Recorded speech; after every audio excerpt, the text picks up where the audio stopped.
Hello, welcome to another edition of Wrench Ride Repeat. Today we're going to try and do something a little different, and we're going to go over what I've never seen on YouTube, but I think is pretty important, especially for you new guys just starting out in wrenching, and got your first bike, and you're just trying to get in and see what it all is. And I would suggest that manuals be a priority. I know they can be a little pricey. You can find a lot of them online now, PDFs, and you can just download them, print them yourself, and put them in a binder. No biggie. I have done that for the last couple manuals I got, but I have a lot of regular manuals too. So let's jump right into it. This is a service manual for a 1978 and a half to 1984 FL and FX models. Okay, so this is shovel head level stuff. So still, this is a factory Harley-Davidson manual, right? This is the real stuff. Just as a comparison, this is a Clymer. They're very, very popular, and they're very easy to come by. All right, so they can still be a little pricey too, but you get what you pay for, and these manuals will save your butt, right? So I kind of got into the Harley-Davidson manuals. I had a couple. The last shovel I bought, this book came with it, right? So I'm looking through it, and it's kind of I'm seeing the differences in the manuals, right? So I have another one of these that is for a 1984 FXR, sorry. And it's the same year range, right? So I live by these. This is what I've always had, right? And I have some rough time with them sometimes, but you can figure it out. But the way Harley-Davidson describes what to do with their bikes or their engines, or the techniques to do it, just seems a little simpler to me than maybe some of the same subject matter in the Clymer manual. It's one or the other. It's what you like. It's what you can afford. But seriously, you want a service manual, even if you just want to change your oil, all right? So make sure you get them. They both cover all the same stuff from tires to engine teardowns. There's a lot of general knowledge in there. If you just want to do it says service manual, change your spark plugs, adjust your clutch cable, how much tire pressure you need. Like I said, change your transmission fluid, all that stuff, the basic service stuff, right? Then if you get into, heavier stuff you need to do, you get a rocker box leak, right? And you get how do I tear that apart? Or you get a head gasket blown. That's a little more serious system to try and get in and fix, or tear it apart, fix a leak, put it all back together, torque specs, all that fun stuff. A lot of these manuals also cover any special tools you'll need. Some of them show you right up front all the tools you need to get started. All right, so there's some on different wrenches and stuff, and so you get your special tools. And each bike has special tools for different things, right? A shovel has a different special tool, let's say, to take the cylinder off than an Evo, right? Or a shovel for that matter, or an iron head, sorry. So they cover general knowledge, like I said, the general service stuff, the special tools. You don't need every special tool to work on your bike, right? Special tool maybe for a specific job you're doing. For instance, you have to have a special tool to take the hub nut off, to take your pulley off, if you want to change your pulley out to different teeth, right? We're going to be doing that later on my old gray Evo once the weather breaks here in Pennsylvania, because it's pretty damn cold out there right now. So yeah, to get back to it, you need special tools for different parts, but you don't need them all. I did a video there about replacing the cam bearing, and that was a special tool, right? It did the job. We put the bearing out, we put the bearing back. Everything was super duper, right? And honestly, and I'll tell you guys this right now, some of the things we're doing, like that cam bearing, was the first time I had ever done one. I've seen people do it. I read through the manual on how to do it. I knew what I was looking for. I've gotten advice from people before, and it was simpler than I could have imagined, right? And it worked perfectly. So there will be other things that I will be doing on this channel that first time for me, right? And we'll see how that goes. I'm sure they're not all going to be great. I'm sure they're not all going to be, hey, right on, first try, right now. That doesn't work that way in the Harley mechanic world. So getting back to the manuals, the how-tos in here, you get, including engine disassembly and assembly, and there's inspection within that. So you take something apart, and it says, okay, when you put it back together, you have to spec. It has to be, 1,000s to 5,000s clearance for whatever. Pistons and piston rings, which we're going to get to here very soon on another video, is just like that, right? There's all kinds of end play gaps. There's ring gaps. There's bushing diameter you have to check. The piston itself, it gets pretty involved, right? So there's those things. These are things will tell you how to work on anything on the bike, from your primary and clutch and transmission to your charging system and electrical component troubleshooting and replacement. In the back of every one of these manuals is pages and pages of wiring diagrams that you fold out. Here's one I got for instance right here. All right, here's a wiring diagram. Sorry for the glare. Let's try that. There we go.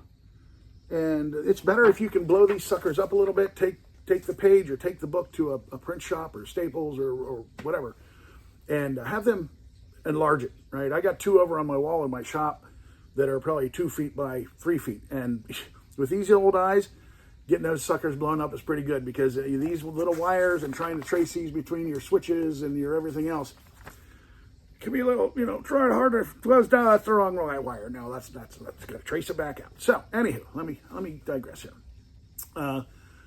Electrical troubleshooting and component replacement. Charging systems, a big one. They go out all the time. We were just down in Ocean City this past fall. Went to a swap meet and pulled in, and my wife's bike, we went to leave, and it was click, click, click time. And we dug into it. The battery was shot, and it blew the stator. I have a picture of the stator I'll put on this video. And you're dead, right? And that's kind of a thing. It was a swap meet. Probably could have found the right parts and replaced it right there, but it's a pretty involved job to tear that primary and that clutch and everything else apart. And to do it in a grassy field with not many tools probably wouldn't have been very much fun. I've done that with a clutch cable before. At Ocean City the year before, the clutch cable on my gray bike went out. Here's me and Kuda sitting in the parking lot with a bag full of tools trying to tear the bike apart and change clutch cable. And we rigged something up, and it got me 300 miles home. So, you do what you do. So, let's see here. Let's move on to this. So, this manual, and I've been doing some digging, a lot of reading to understand what I got to do to put my wife's bike back together without it killing me or her, right? So, in this one, let me see if I can find where I did it now. Okay, I'm too far in. Anywho, what the point I'm trying to get to is, this is your manual, right? You paid for it. It's yours. It doesn't need to be up on a shelf somewhere for 100 years. So get into it. Highlight the stuff you need to highlight. Make notes. If you don't understand what it's telling you, but you comprehend it in a different way that's the same, okay? For instance, checking that piston ring gap, or the ring space. It says it's between 1/10 thousandths to 1.4, or 4.1. I'm sorry, got that backwards. So you split that in the middle about 3, and I've seen other mechanics, do that stuff. So you're still within spec, and you stick your feeler gauge in there, and you're good. And then it'll give you a limit. So you're good up to 4.1 thousandths, right? But the service limit, right, when you shouldn't use that part anymore, is 6. So if you can stick a 6 feeler gauge in there and it's flopping around, that piston's probably stretched and should be replaced. So your manual, right? Do with it as you will, because it is your Bible when it comes to working on these motorcycles. Okay, enough about a little bit more about service manuals. Let's go here. Okay, so this is usually what happens to your service manual. It ends up in a binder, right? Look how yellow those pages are. That's how old this book was. And this one and a couple others were sent to me from a dear friend, Rooster, down in Texas. He was done, biking. Golf was his new thing now, and I think he really enjoys that. So he offered to send me these manuals, and even though I don't have an FXR, free manuals, I'll take it every day. So I got a couple of these, and this one's not too bad. Other than the pages being yellowed, it's all there. There's nothing ripped. It's not all screwed up. So it's just showing its age a little bit. This one, on the other hand, this is my Ironhead Sportster book, right? And this, you can tell, this has been my Bible, right? It's taped along the seam here because I'm too lazy to change the binder. And you can see how greasy the cover and everything is from before I put it in the binder. And the reason this book specifically is in a binder is because I used it so much on that damn old iron head that it just kind of started to fall apart, right? The glue was fine coming off the binding, and I was like, well, I don't want to throw my book away, but I can't have 1,000 loose pages lying around. So put these in a binder, get yourself 3-hole punch, you're ready to rock and roll. But they get used. If you're going to do your own wrenching, or you're going to learn how to wrench, get your own book. The last, one of the last manuals I want to talk about is the matching part to your service manual is your parts manual, right? Your parts catalog.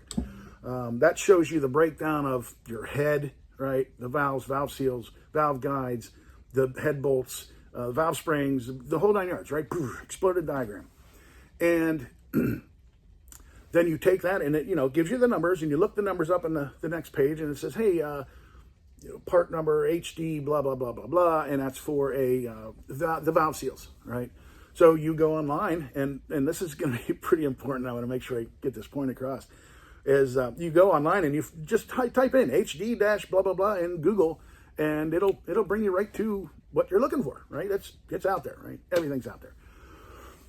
Before there was Google, I've been doing this a long time. Before there was Google, when the big internet search engine and all that stuff, you kind of sometimes took a shot in the dark, right? And sometimes that part was right, and sometimes it wasn't, and sometimes you could send it back, and sometimes it wasn't worth even sending back. So when we see my backyard shed later this year, when the snow melts, I'll show you some of why you really got to be careful about what you get buying online. Some places just say, keep it, whatever, order the other one. Others don't take any returns at all. Watch eBay, right? eBay's tricky on what they'll let you return and who will let you return it. But get a parts manual to match your service manual.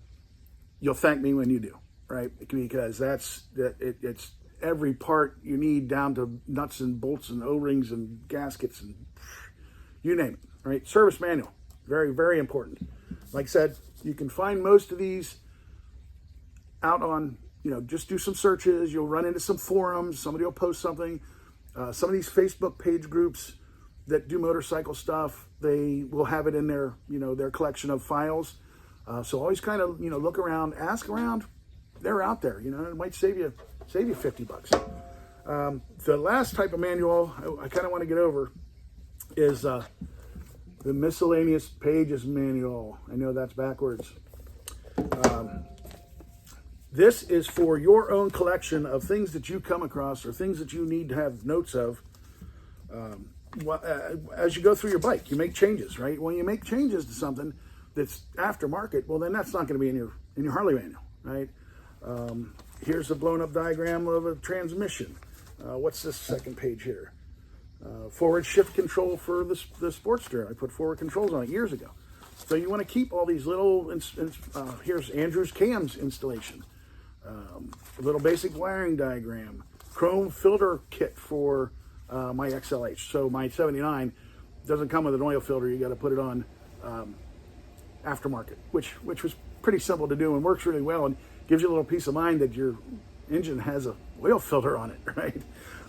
So as you change things or buy stuff, here's one real simple. This is S&S carburetor, right? So this is aftermarket, good quality product. You stick it on there. This will tell you how to put it on there and tune it and do everything, right? But it's not in your service manual. Got me? So you start to collect these things. Here's a diagram I printed out because we were troubleshooting the speedometer on my wife's bike. That's just a single pager, right? Some diagram stuff on it. Good to have, right? It's just good to have. So you start to collect this stuff. And over the years, you finally need a booklet to kind of put this stuff in. There's one for putting a crane cam in.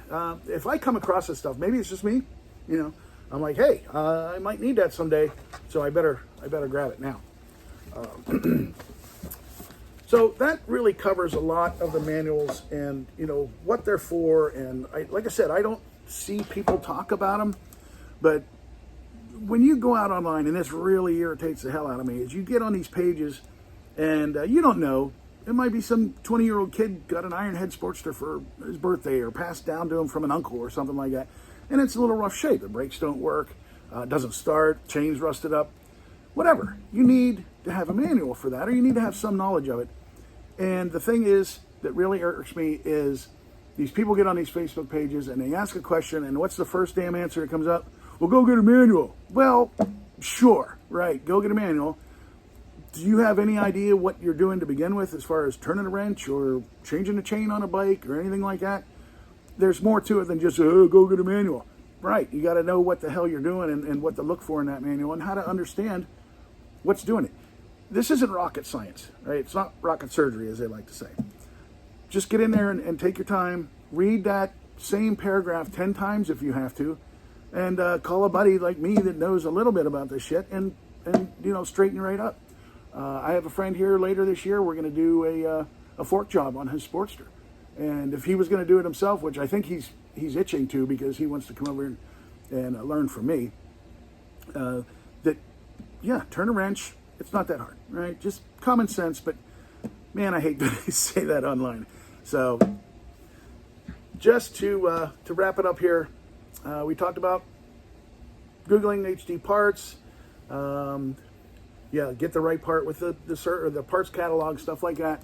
And take your time. Have a good time at it. If you come across something you're curious about and you're like, hey, I got a good deal on, this old Ironhead engine that's got a blown out transmission and I want to tear it down just to see what it looks like, service manual help with that, right? And then you'll have that knowledge, right? And if you're like me and you're a little older and your Swiss cheese brain doesn't always work, then you can refer back to your manual and your highlighted areas that you made, remember? And you say, okay, that's how I do that now. I remember, and lickety split, you're done in 2 hours instead of 5, right? So that's all I got for today, folks. I appreciate you watching, and if you like my content, please subscribe and share, and we'll see you on the next one. The importance of going through this manual video, by the way, before I let you go, is because we're going to read that thing inside and out as we put my wife's bike back together here, which should start my next video series. All right? Hey, thanks again. Talk to you soon.